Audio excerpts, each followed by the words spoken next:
ನಮಸ್ಕಾರ ವೀಕ್ಷಕರೇ. ನಿರ್ಮಲವಾದ ಪರಿಸರ, ಪರಿಶುದ್ಧವಾದ ಗಾಳಿ, ಒಳ್ಳೆಯ ವಾತಾವರಣ ಇವು ಆರೋಗ್ಯಕ್ಕೆ ಪೂರಕ. ಆದರೆ ಇಂದಿನ ದಿನ ಹೆಚ್ಚುತ್ತಿರುವ ವಾಹನ ದಟ್ಟಣೆ, ಕಲುಷಿತ ವಾತಾವರಣ ಇವುಗಳ ಮಧ್ಯೆನೇ ನಾವು ಬದುಕ್ತಾ ಇದ್ದೇವೆ. ಮಾಲಿನ್ಯ ಹೆಚ್ಚಿದಷ್ಟು ಅನಾರೋಗ್ಯದ ಸಮಸ್ಯೆಗಳು ಕೂಡ ಹೆಚ್ಚಾಗ್ತವೆ. ಹಾಗಾಗಿ ಆರೋಗ್ಯದ ಬಗ್ಗೆ ವಿಶೇಷ ಧ್ಯಾನ ವಹಿಸೋದು ತುಂಬಾ ಮುಖ್ಯ. ಆರೋಗ್ಯನ ಹೇಗೆ ಕಾಪಾಡಿಕೊಳ್ಳೋದು? ನಮ್ಮ ಜೀವನದಲ್ಲಿ ಆಯುರ್ವೇದವನ್ನು ಅಳವಡಿಸ್ಕೊಳ್ಳೋದ್ರಿಂದ. ಆಯುರ್ವೇದದ ಬಗ್ಗೆ ತಿಳ್ಕೊಳ್ಳೋದು ಹೇಗೆ? ಚಿಂತೆ ಬೇಡ, ಅದಕ್ಕಾಗಿಯೇ ಇದೆ ನಮ್ಮ ನಿಮ್ಮೆಲ್ಲರ ಮೆಚ್ಚಿನ ಆಯುರ್ವೇದಂ ವಹಾಮ್ಯಹಂ ಕಾರ್ಯಕ್ರಮ. ಹಾಗಾದರೆ ಬನ್ನಿ ಸ್ನೇಹಿತರೆ, ತಡ ಯಾಕೆ, ಇಂದಿನ ಕಾರ್ಯಕ್ರಮನ ಶುರು ಮಾಡೋಣ. ಆದರ್ಶ್ ಅವರೇ ನಮಸ್ಕಾರ. ನಮಸ್ಕಾರಮ್ಮ. ನಮ್ಮ ಆಯುರ್ವೇದಂ ವಹಾಮ್ಯಹಂ ಕಾರ್ಯಕ್ರಮಕ್ಕೆ ಆತ್ಮೀಯ ಸ್ವಾಗತ. ಧನ್ಯವಾದಗಳು. ಆದರ್ಶ್ ಅವರೇ, ಈ ಚಿಕ್ಕ ಪುಟ್ಟ ಗಾಯಗಳಾದಾಗ ಕೆಲವೊಂದ್ಸರಿ ಬೀಳೋದ್ರಿಂದ ಈ ರೀತಿ ಗಾಯಗಳಾಗ್ಬೋದು ಅಥವಾ ಸುಟ್ಟ ಗಾಯಗಳಾಗ್ಬೋದು. ಈ ರೀತಿ ಗಾಯಗಳಾದಾಗ ಯಾವ ಚಿಕಿತ್ಸೆ ನಾವು ಮಾಡ್ಕೋಬೋದು ಮನೆಯಲ್ಲೇ? ಇದ್ರ ಬಗ್ಗೆ ತಿಳಿಸ್ಕೊಡ್ತೀರಾ? ಈಗ ಈ ಸ್ಮಾಲ್ ಇಂಜುರೀಸ್ ಅಥವಾ ಸಣ್ಣ ಪುಟ್ಟ ಗಾಯಗಳು ಹೇಗಾಗುತ್ತೆ ಅನ್ನೋದು ನಾವು ಜೀವನದಲ್ಲಿ ನಾವು ನೋಡಿದ್ದೀವಿ. ಪ್ರತಿಯೊಂದು ಮಕ್ಕಳಿಗೆ ಓಡುವಾಗ ಬೀಳ್ತಾರೆ, ಆಟ ಆಡುವಾಗ ಬೀಳ್ತಾರೆ. ಅಂಥ ಒಂದು ಗಾಯಗಳಾಗಿರ್ಬೋದು ಅಥವಾ ಸುಟ್ಟ ಗಾಯಗಳಾಗಿರ್ಬೋದು. ಇಂಥ ಸಣ್ಣ ಪುಟ್ಟ ಗಾಯಗಳಿಗೆ ನಾವು ಮನೆಯಲ್ಲಿ ಔಷಧಿಗಳನ್ನು ಹೇಗೆ ಮಾಡ್ಕೊಳ್ಬೇಕು, ಆಮೇಲೆ ಇವೆಲ್ಲ ಫಸ್ಟ್ ಏಡ್ ಆಗಿ ಕನ್ಸಿಡರ್ ಆಗುತ್ತೆ.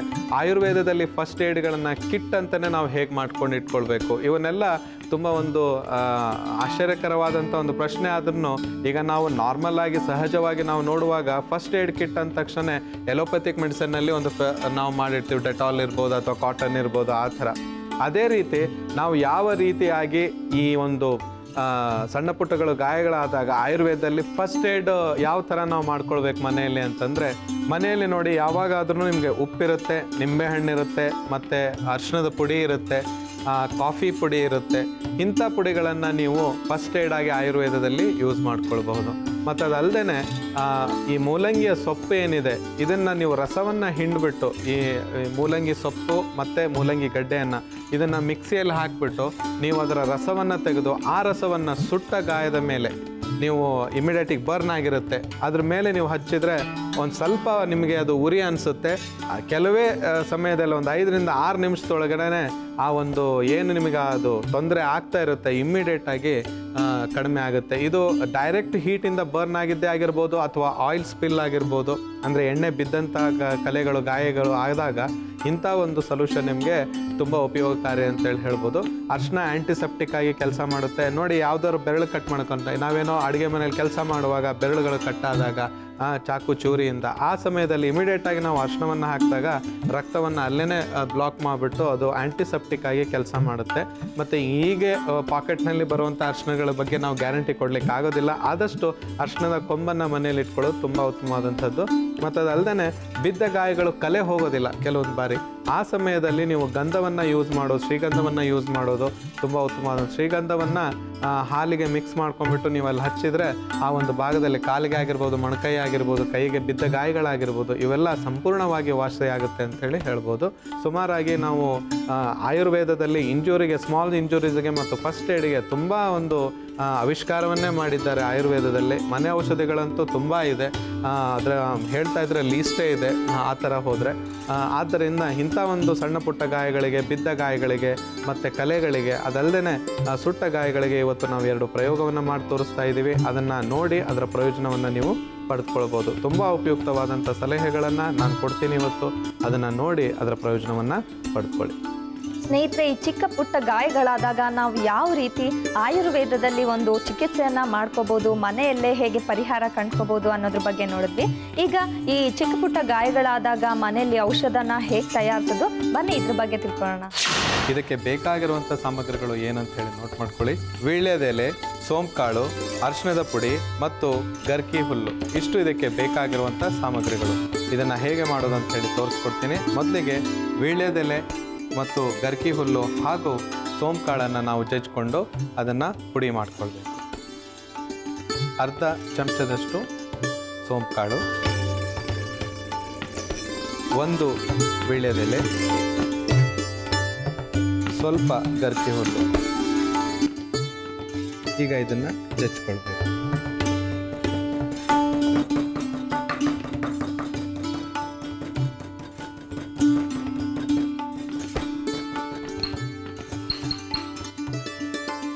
ಸಾಕಂತ ಅನಿಸುತ್ತೆ.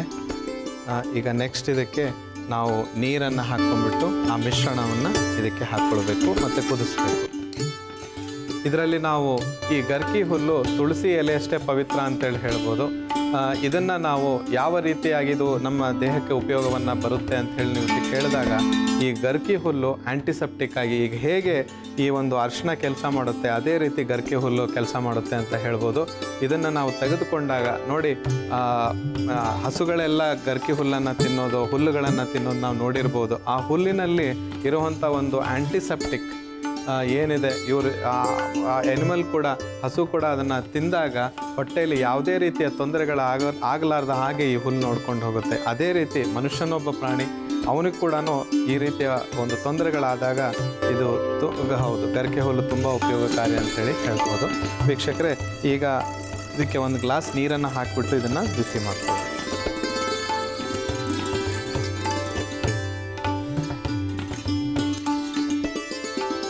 ಹಾಗೆ ಇದರಲ್ಲಿ ನಾವು ಸೋಂಪು ಕಾಳನ್ನು ಬೆರೆಸ್ತಾ ಇದ್ದೀವಿ. ಇದನ್ನು ಯಾವ ಒಂದು ರೀಸನ್ಗೋಸ್ಕರ ಬೆರೆಸ್ತಾ ಇದ್ದೀವಿ ಅಂತ? ಇದು ನೋಡಿ, ಬೇಸಿಕಲಿ ಈಗ ಯಾವುದೇ ಒಂದು ವೂಂಡ್ ಅಥವಾ ಗಾಯ ಆಗಿದ್ದರೆ ಅದನ್ನು ಇದು ಬೇಗ ಹೀಲ್ ಮಾಡುವಂಥದ್ದು. ಅಂದರೆ ಈಗ ಚರ್ಮದ ಮಧ್ಯದಲ್ಲಿ ಚರ್ಮವನ್ನು ಕೂಡಿಸುವಂಥ ಕಾರ್ಯ ಮಾಡುತ್ತೆ ಇದು.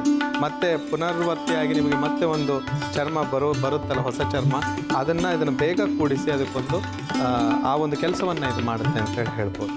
ಈಗ ವೀಳ್ಯದೆಲೆ ಆ ಹೀಟನ್ನು ಕೊಡುತ್ತೆ, ಆದಷ್ಟು ಹೀಲ್ ಮಾಡುವಂಥ ಶಕ್ತಿ ಕೂಡ ವೀಳ್ಯದೆಲೆಯಲ್ಲಿ ಇದು ಉಪಯೋಗಿಸಿದ್ರೆ ತುಂಬ ಉಪಯೋಗಕಾರಿ ಅಂಥೇಳಿ ಹೇಳ್ಬೋದು. ಈಗ ಈ ನೀರಿಗೆ ನಾವು ಮಾಡಿಕೊಂಡಂಥ ಮಿಶ್ರಣವನ್ನು ಸೇರಿಸ್ಬೇಕು. ಒಂದು ಕುದಿ ಬಂದರೆ ಸಾಕು. ಇವತ್ತೆಲ್ಲ ಜನರು ಅಂದ್ಕೊಳ್ತಿರ್ಬೋದು, ಏನಪ್ಪ ನಮಗೆ ಗರ್ಕಿ ಹುಲ್ಲನ್ನು ಕೂಡ ತಿನ್ನಿಸ್ತಾ ಇದ್ದಾರೆ ಅಂತ ಹೇಳಿ. ಆದರೆ ಅದರಲ್ಲಿರುವ ಒಂದು ಔಷಧೀಯ ಸತ್ವ ಮುಖ್ಯ ಆಗುತ್ತೆ. ಈಗ ಇದು ಸಿದ್ಧವಾಗಿದೆ, ಇದನ್ನು ನಾವು ಸೋಸ್ಕೊಳ್ಬೇಕು. ಈ ಸೋಸ್ಕೊಳ್ಳೋಕ್ಕಿಂತ ಮುಂಚಿತವಾಗಿ ಒಂದು ಕಾಲು ಜಸ್ಟ್ ಒಂದು ಚಿಟಿಕೆಯಷ್ಟು ನೀವು ಅರಿಶಿನ ಪುಡಿಯನ್ನು ಹಾಕ್ಕೊಳ್ಬೇಕು. ಚಿಟಿಕೆಯಷ್ಟು ಅರಿಶಿಣದ ಪುಡಿಯನ್ನು ಹಾಕ್ಕೊಳ್ಬೇಕು.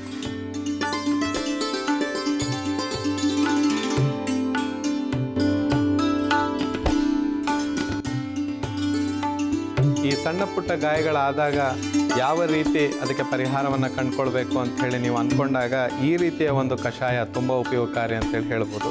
ಈ ಗರ್ಕಿ ಹುಲ್ಲು, ವೀಳ್ಯದೆಲೆ, ಸೋಂಪು ಕಾಳು, ಅದಲ್ಲದೆ ಈ ಅರಿಶಿಣದ ಪುಡಿ ತುಂಬ ಉಪಯುಕ್ತವಾದದ್ದು. ಅದನ್ನು ಮಾಡೋದು ಹೇಗೆ ಅಂತೇಳಿ ತೋರಿಸ್ಕೊಟ್ಟಿದ್ದೀನಿ. ತಾವು ಕೂಡ ಮನೆಯಲ್ಲಿ ಇದನ್ನು ಪ್ರಯೋಗಿಸಿ ಇದರ ಪ್ರಯೋಜನವನ್ನು ಪಡೆದುಕೊಳ್ಳಿ. ಹಾಗೆ ನಾವು ಯಾವಾಗಲೂ ಅನ್ಕೊಂತೀವಿ ಗಾಯ ಆದ ತಕ್ಷಣ ಅದಕ್ಕೊಂದು ಲೇಪನೆ ಆಗಬೇಕು, ಕ್ರೀಮೇ ಆಗಬೇಕು ಅಂತ. ಆದರೆ ಅದಕ್ಕೊಂದು ಕಷಾಯದಿಂದ ಕೂಡ ಅದಕ್ಕೆ ಸಹಾಯ ಆಗುತ್ತೆ, ಉಪಯೋಗ ಆಗುತ್ತೆ ಅಂದರೆ ತುಂಬ ಜನರಿಗೆ ಗೊತ್ತಿರಲಿಕ್ಕಿಲ್ಲ ಇದು. ಹೌದು. ಸೊ ಇವತ್ತು ಗೊತ್ತಾಗಿದೆ ಅವರಿಗೆ. ಈ ಒಂದು ಆಯುರ್ವೇದಂ ವಹಾಮ್ಯಹಂ ಕಾರ್ಯಕ್ರಮದ ಮೂಲಕ ತುಂಬ ಉಪಯುಕ್ತವಾದಂಥ ಮಾಹಿತಿ ತಮಗೆಲ್ಲ ಸಿಗ್ತಾ ಇದೆ ಅಂಥೇಳಿ ನಮ್ಗೆ ಗೊತ್ತಾಗಿದೆ. ಸುಮಾರು ಜನ ಪತ್ರ ಬರೀತಾರೆ, ಇಮೇಲ್ ಬರೀತಾರೆ, ತುಂಬ ಧನ್ಯವಾದಗಳನ್ನು ಹೇಳ್ತಾರೆ. ನಾವು ಕೂಡ ತಮಗೆಲ್ಲ ಧನ್ಯವಾದಗಳನ್ನು ಹೇಳ್ತೀವಿ. ಯಾಕಂದರೆ ಈ ಕಾರ್ಯಕ್ರಮ ತುಂಬ ಹೃದಯದಿಂದ ನೀವೆಲ್ಲ ಆಶೀರ್ವದಿಸಿ ಬೆಳೆಸಿದ್ದೀರ. ತಮಗೆಲ್ಲ ಹೃದಯಪೂರ್ವಕವಾಗಿ ನಾವು ಧನ್ಯವಾದಗಳನ್ನು ಅರ್ಪಿಸ್ತೇವೆ. ಮತ್ತು ಅದಲ್ಲದೆ ಈ ಒಂದು ಕಷಾಯ ಇವತ್ತು ನಾವೇನು ಮಾಡಿದ್ದೀವಿ, ಇದನ್ನು ಮಾಡಿ ತಾವು ಕೂಡ ಇದರ ಉಪಯೋಗವನ್ನು ಪಡೆದುಕೊಳ್ಳಿ. ಸಾಮಾನ್ಯ ಗಾಯಗಳ ನಿವಾರಣೆಗೆ ಮನೆ ಔಷಧ. ಬೇಕಾಗಿರುವ ಸಾಮಗ್ರಿಗಳು: ವೀಳ್ಯದೆಲೆ, ಸೋಂಪು ಕಾಳು, ಅರಿಶಿನ ಪುಡಿ ಮತ್ತು ಗರಿಕೆ ಹುಲ್ಲು. ತಯಾರಿಸುವ ವಿಧಾನ: ಪುಟಾಣಿಗೆ ಸೋಂಪು ಕಾಳು, ವೀಳ್ಯದೆಲೆ ಮತ್ತು ಗರಿಕೆ ಹುಲ್ಲನ್ನು ಹಾಕಿ ಕುಟ್ಟಿಕೊಳ್ಳಿ. ನಂತರ ಕಾಯಲಿಟ್ಟ ಪಾತ್ರೆಗೆ ನೀರು, ಕುಟ್ಟಿದ ಮಿಶ್ರಣ ಮತ್ತು ಅರಿಶಿನವನ್ನು ಹಾಕಿ ಮಿಕ್ಸ್ ಮಾಡಿ ಒಂದು ಲೋಟಕ್ಕೆ ಸೋಸಿಕೊಂಡರೆ ಸಾಮಾನ್ಯ ಗಾಯಗಳ ನಿವಾರಣೆಗೆ ಮನೆ ಔಷಧ ಸಿದ್ಧ. ವೀಕ್ಷಕರೇ, ನೋಡಿದ್ವಲ್ಲ, ಈ ಚಿಕ್ಕ ಪುಟ್ಟ ಸಮಸ್ಯೆಗಳು ಅಂದರೆ ಚಿಕ್ಕ ಪುಟ್ಟ ಗಾಯಗಳಾದಾಗ ಮನೆಯಲ್ಲೇ ಯಾವ ರೀತಿ ಒಂದು ಲೇಪವನ್ನು ತಯಾರಿಸ್ಬೋದು ಅಂತ. ಈಗ ಇದೇ ಸಮಸ್ಯೆಗೆ ಅಂದರೆ ಗಾಯಗಳಿಗೆ ಮತ್ತೊಂದು ಸುಲಭವಾದ ಮನೆ ಔಷಧ ಇದೆ. ಅದು ಏನು, ಹೇಗೆ ತಯಾರಿಸೋದು ಅಂತ ನೋಡೋಣ. ಸ್ನೇಹಿತರೆ, ಬನ್ನಿ, ಈ ಚಿಕ್ಕ ಪುಟ್ಟ ಗಾಯಗಳಿಗೆ ಮತ್ತೊಂದು ಸುಲಭವಾದ ಮನೆ ಔಷಧ ಹೇಗೆ ತಯಾರಿಸೋದು ಅಂತ ನೋಡೋಣ. ಅದಕ್ಕೆ ಬೇಕಾಗಿರುವಂಥ ಸಾಮಗ್ರಿಗಳು ಏನಂತ ಹೇಳಿ ನೋಟ್ ಮಾಡ್ಕೊಳ್ಳಿ. ಬೆಳ್ಳುಳ್ಳಿ, ಅರಿಶಿಣದ ಪುಡಿ, ಬೇವಿನ ಎಲೆ ಹಾಗೂ ಸಾಸಿವೆ ಕಾಳಿನ ಪುಡಿ, ಇಷ್ಟು ನಾವು ಮಾಡಿಟ್ಕೊಂಡಿದ್ದೀವಿ. ಇದನ್ನು ಹೇಗೆ ಮಾಡೋದಂತ ಹೇಳಿ ತೋರಿಸ್ಕೊಡ್ತೀನಿ. ಈ ಲೇಪ ತುಂಬ ಮುಖ್ಯವಾದಂಥದ್ದು ಮತ್ತು ಇದನ್ನು ಮಾಡೋದು ತುಂಬ ಸುಲಭ. ಮತ್ತು ಇದು ಆದಷ್ಟು ಬೇಗ ನಿಮಗೆ ಮನೆಯಲ್ಲೇ ಅವೈಲೇಬಲ್ ಇರೋದರಿಂದ ಬೇಗ ನೀವು ಈ ಲೇಪವನ್ನು ಮಾಡಿಕೊಂಡು ಹಚ್ಬೋದು. ಈ ಲೇಪವನ್ನು ನೀವು ಈಗ ಬಿದ್ದಾಗ ಗಾಯಗಳು ಡೀಪಾಗಿರುತ್ತೆ ಮತ್ತು ಅದಲ್ಲದೆ ನೋವಾಗಿರುತ್ತೆ, ರಕ್ತ ಹೆಪ್ಪುಗಟ್ಟಿರುತ್ತೆ, ಅಂಥ ಸಮಯದಲ್ಲಿ ಈ ಒಂದು ಲೇಪ ತುಂಬ ಉಪಯೋಗಕಾರಿ ಅಂತ ಹೇಳಿ ಹೇಳ್ಬೋದು. ಈಗ ಮೊದಲು ಪುಟಾಣಿಗೆ ಬೆಳ್ಳುಳ್ಳಿಯನ್ನು ಒಂದು 8 ರಿಂದ 10 ಬೆಳ್ಳುಳ್ಳಿ ಎಸಳು, 4 ರಿಂದ 5 ಬೇವಿನ ಎಲೆ, ಅರ್ಧ ಚಮಚದಷ್ಟು ಸಾಸಿವೆ ಕಾಳು, ಚಿಟಿಕೆಯಷ್ಟು ಅರಿಶಿಣದ ಪುಡಿ ಇವೆಲ್ಲವನ್ನು ಹಾಕ್ಕೊಂಡು ನಾವು ಜಜ್ಕೊಳ್ತೀವಿ.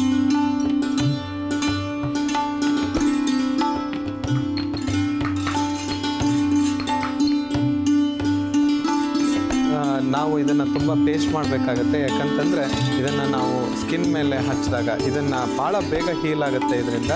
ಅದಲ್ಲದೆ ಈ ಒಂದು ಸಮಸ್ಯೆಗೆ ಏನು ಬಿದ್ದಾಗ ಊತ ಆಗಿ ಮತ್ತು ಅದಲ್ಲದೆ ಆ ಒಂದು ಗಾಯ ದಪ್ಪವಾದಾಗ ಅದಕ್ಕೆ ಇದು ತುಂಬ ಉಪಯೋಗಕಾರಿ ಅಂತ ಹೇಳಿದ್ದೀನಿ. ಅದರಲ್ಲಿ ಬೆಳ್ಳುಳ್ಳಿ ಮಾತ್ರ ಒಂದು ಆ್ಯಂಟಿಬಯೋಟಿಕ್ ಆಗಿ ಮತ್ತು ಈ ಒಂದು ಅರಿಶಿಣದ ಪುಡಿ ಆ್ಯಂಟಿಸೆಪ್ಟಿಕ್ ಅಂತ ನಾವೇನು ಹೇಳ್ತೀವಿ ಅದು ಆ್ಯಕ್ಟ್ ಆಗುತ್ತೆ. ಈಗ ನಾವು ಇದರಲ್ಲಿ ಸಾಸಿವೆ ಕಾಳನ್ನು ಯೂಸ್ ಮಾಡಿದ್ದೀವಿ. ಇದು ಆ ಪೋರ್ಷನಲ್ಲಿ ಈಗ ಬೆರಳೆ ಆಗಿರ್ಬೋದು, ಏನೋ ಒಳಕಿರ್ಬೋದು ಬೆರಳು, ಅಥವಾ ಅದಕ್ಕೆ ಪೆಟ್ಟು ಬಿದ್ದಿರ್ಬೋದು, ನೋವಾಗಿರ್ಬೋದು ಎಲುಬಿನಲ್ಲಿ, ಅದಕ್ಕೆ ಇದೊಂದು ಹೀಟನ್ನು ತಂದುಕೊಡುತ್ತೆ ಮತ್ತು ಆದಷ್ಟು ಬೇಗ ಹೀಲ್ ಮಾಡುವಂಥ ಒಂದು ಕೆಲಸ ಈ ಸಾಸಿವೆ ಕಾಳು ಮಾಡುತ್ತೆ ಅಂಥೇಳಿ ಹೇಳ್ಬೋದು. ಮತ್ತು ಎಲ್ಲದಕ್ಕಿಂತ ಕಹಿಯಾದಂಥ ಬೇವು ಅದನ್ನು ಮಾಯೋದಕ್ಕೆ ಬಹಳ ಒಂದು ಉಪಯೋಗಕಾರಿ ಅಂಥೇಳಿ ಹೇಳ್ಬೋದು. ಇಷ್ಟು ಇಂಗ್ರೀಡಿಯೆಂಟು ಸೇರಿ ಈ ಮಾಡಿರೋವಂಥ ಒಂದು ಏನು ಈ ಒಂದು ಮನೆ ಔಷಧಿಯ ಲೇಪ ಏನಿದೆ ತುಂಬ ಉಪಯೋಗಕಾರಿ.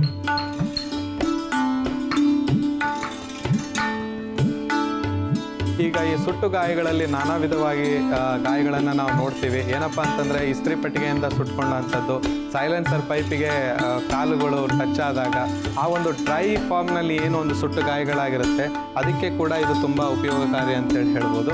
ಈ ಎಣ್ಣೆ ಆಗಿರ್ಬೋದು ಅಥವಾ ನೀರಾಗಿರ್ಬೋದು ನಮ್ಮ ಚರ್ಮದ ಮೇಲೆ ಬಿದ್ದಾಗ ಅದಕ್ಕೆ ತತ್ಕ್ಷಣ ನೀವು ಬಹಳ ಮುಖ್ಯವಾಗಿ ಇಂಪಾರ್ಟೆಂಟಾಗಿ ಮೊದಲೇ ಫಸ್ಟ್ ಏಡ್ ಅಂತ ನಾವೇನು ಹೇಳ್ತೀವಿ ಅದು ತಣ್ಣೀರನ್ನು ಅದಕ್ಕೆ ಹಾಕಬೇಕಾಗತ್ತೆ. ತಣ್ಣೀರು ಯಾವುದೇ ಸುಟ್ಟ ಗಾಯಗಳಿಗೆ ಹಾಕಿದರೆ ಅದನ್ನು ತಂಪನ್ನು ಕೊಡುತ್ತೆ. ಕೆಲವರು ಹೇಳ್ತಾರೆ ನೀರನ್ನು ಹಾಕಬಾರ್ದು, ನೀರು ಹಾಕಿಬಿಟ್ರೆ ಬೊಬ್ಬೆ ಬರುತ್ತೆ, ಆ ಬೊಬ್ಬೆಯಲ್ಲಿ ನೀರು ಶೇಖರಣೆ ಆಗಿ ಅದು ಸೆಪ್ಟಿಕ್ ಆಗ್ಬೋದು ಅಂತ ಹೇಳಿ ಫಸ್ಟು ಇನಿಷಿಯಲಿ ಆಗಿ ನೀವು ಮಾಡ್ತಾ ಇರೋದ್ರೆ ಮೊಟ್ಟ ಮೊದಲೇದಾಗಿ ನೀವು ಮಾಡುವಂಥ ಕಾರ್ಯ ಏನಾಗಿರಬೇಕು ಅಂತಂದರೆ ಸುಟ್ಟ ಗಾಯಕ್ಕೆ ಫಸ್ಟು ಎಣ್ಣೆ ಅಥವಾ ಲಿಕ್ವಿಡ್ ಫಾರ್ಮ್ನಲ್ಲಿ ಏನಾದ್ರು ಬಿದ್ದಿದ್ರೆ ಅದರಲ್ಲೂ ಸಕ್ಕರೆ ಪಾಕ ಏನಾದರೂ ನಿಮ್ಮ ಕೈ ಮೇಲೆ ಬಿದ್ದರೆ ತುಂಬ ಮುಖ್ಯವಾಗಿ ನೀವು ತಣ್ಣೀರಿನಿಂದ ಕೈ ತೊಳ್ಕೊಳ್ಬೇಕಾಗುತ್ತೆ. ಮತ್ತು ಆದಷ್ಟು ಆ ತಣ್ಣೀರಿನಲ್ಲಿ ಕೈ ಆಗಿರ್ಬೋದು ಅಥವಾ ಕಾಲ ಮೇಲೆ ಬಿದ್ದಿರ್ಬೋದು ಅದನ್ನು ತಣ್ಣೀರಿನಲ್ಲಿ ಐಸ್ ವಾಟರ್ನಲ್ಲಿ ಇಡೋದು ಇನ್ನೂ ಉತ್ತಮ ಅಂತೇಳಿ ಹೇಳ್ಬೋದು. ತದನಂತರ ನಾವು ತೋರಿಸಿದಂಥ ಈ ಒಂದು ಏನು ಔಷಧಿ ಇದೆ ಇದನ್ನು ನೀವು ಮನೆಯಲ್ಲಿ ಮಾಡಿಕೊಂಡು ಅದಕ್ಕೆ ಹಚ್ಚಿದರೆ ತುಂಬ ಉಪಯೋಗಕಾರಿ ಅಂತೇಳಿ ಹೇಳ್ಬೋದು. ವೀಕ್ಷಕರೇ, ಈಗ ಇದು ಪೇಸ್ಟ್ ಸಿದ್ಧವಾಗಿದೆ. ಇದನ್ನು ಒಂದು ಬಟ್ಟಲಿಗೆ ಹಾಕ್ಕೊಳ್ಬೇಕು. ಈಗ ಇದು ಸಿದ್ಧವಾಗಿದೆ. ನೋಡಿದ್ರಲ್ಲ ವೀಕ್ಷಕರೇ, ಇದು ಗಾತ್ರದಲ್ಲಿ ಚಿಕ್ಕವಾಗಿದೆ, ಆದರೆ ಇದೇನೋ ಇಷ್ಟು ಪೋರ್ಷನ್ ಇದೆ, ಸುಮಾರು ನಿಮ್ಮ ಕೈಗೆ ಒಂದು ಅರ್ಧ ಫೀಟ್ನಷ್ಟು ಕೈಗೆ ಇದು ಯೂಸ್ ಆಗುತ್ತೆ. ಅಂಥ ಒಂದು ಉಪಯೋಗಕಾರಿ ಅಂತ ಹೇಳ್ಬೋದು. ಇದನ್ನು ನೀವು ಹಚ್ಕೊಳ್ಬೇಕಾಗತ್ತೆ. ಡ್ರೈ ಎಲ್ಲಿ ನಿಮಗೆ ಸುಟ್ಟ ಗಾಯ ಇರುತ್ತೆ ಅಥವಾ ಬಿದ್ದಂಥದ್ದು, ನೋವಾದಂಥದ್ದು ಬೆರಳಿಗೆ, ಕೈಗಳಿಗೆ, ಇಂಥದಕ್ಕೆ ತುಂಬ ಉಪಯುಕ್ತವಾದಂಥ ಒಂದು ಮನೆ ಔಷಧಿ ಆಗಿದೆ. ಹಾಗೆ ಈ ಒಂದು ಲೇಪವನ್ನು ಎಷ್ಟೊತ್ತು ಕಾಲ ನಾವು ಇಟ್ಕೊಬೇಕಾಗುತ್ತೆ ಇದನ್ನು ಒಂದು 10 ರಿಂದ 20 ನಿಮಿಷದವರೆಗೆ ನೀವು ಹಚ್ಕೊಳ್ಬೇಕಾಗತ್ತೆ. ಮತ್ತು ಇದನ್ನು ಬೆಳಿಗ್ಗೆ ಹಚ್ಕೊಂಡ್ಮೇಲೆ ಮಧ್ಯಾಹ್ನ ಮತ್ತು ಸಾಯಂಕಾಲ ಈ ರೀತಿ 3 ಸಮಯದಲ್ಲಿ ನೀವು ಹಚ್ಕೊಂಡ್ರೆ ಇದು 2 ರಿಂದ 3 ದಿವಸ ಮಾಡಿದರೆ ಸಾಕು, ಅದು ಹೊರಟೋಗುತ್ತೆ ಅಂತೇಳಿ ಹೇಳ್ಬೋದು. ವೀಕ್ಷಕರೇ, ಈಗ ಈ ಒಂದು ಬೇವಿನ ಎಲೆ, ಆಮೇಲೆ ಸಾಸಿವೆ ಕಾಳಿನ ಪುಡಿ, ಬೆಳ್ಳುಳ್ಳಿ ಹಾಗೂ ಅರಿಶಿಣದಿಂದ ತಯಾರಿಸಿದಂಥ ಈ ಒಂದು ಮಿಶ್ರಣ ಲೇಪ ಸಿದ್ಧವಾಗಿದೆ. ಇದನ್ನು ಮನೆಯಲ್ಲಿ ಪ್ರಯೋಗಿಸಿ ಇದರ ಪ್ರಯೋಜನವನ್ನು ಪಡೆದುಕೊಳ್ಳಿ. ಸಾಮಾನ್ಯ ಗಾಯಗಳ ನಿವಾರಣೆಗೆ ಮನೆ ಔಷಧ. ಬೇಕಾಗಿರುವ ಸಾಮಗ್ರಿಗಳು: ಅರಿಶಿನ, ಬೇವಿನ ಎಲೆ, ಬೆಳ್ಳುಳ್ಳಿ ಮತ್ತು ಸಾಸಿವೆ ಪುಡಿ. ತಯಾರಿಸುವ ವಿಧಾನ: ಪುಟಾಣಿಗೆ ಬೆಳ್ಳುಳ್ಳಿ, ಬೇವಿನ ಎಲೆ, ಸಾಸಿವೆ ಪುಡಿ ಮತ್ತು ಅರಿಶಿನವನ್ನು ಹಾಕಿ ಚೆನ್ನಾಗಿ ಕುಟ್ಟಿಕೊಂಡು ಒಂದು ಬಟ್ಟಲಿಗೆ ಹಾಕಿಕೊಂಡರೆ ಸಾಮಾನ್ಯ ಗಾಯಗಳ ನಿವಾರಣೆಗೆ ಮನೆ ಔಷಧ ಸಿದ್ಧ.